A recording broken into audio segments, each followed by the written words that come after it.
জীবন করে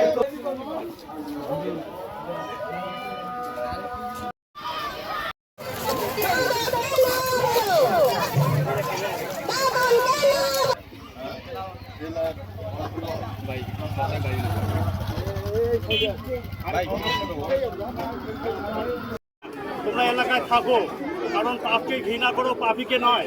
কারণ ওই মাদক যে সেবন করে সে আমার ভাই, সে আমার বোন, সে আমার চাচা হতে পারে।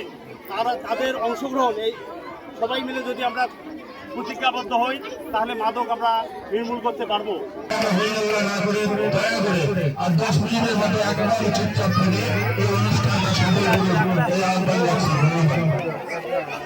আসলে আজকের এই আলোচনাটা আমি মনে করি যে শুধু আলোচনার জন্যই আসি। আমরা কিছু সিদ্ধান্ত নিতে চাই এবং আপনাদের কাছেও কিছু সিদ্ধান্ত দেওয়ার জন্য এখানে এসেছি।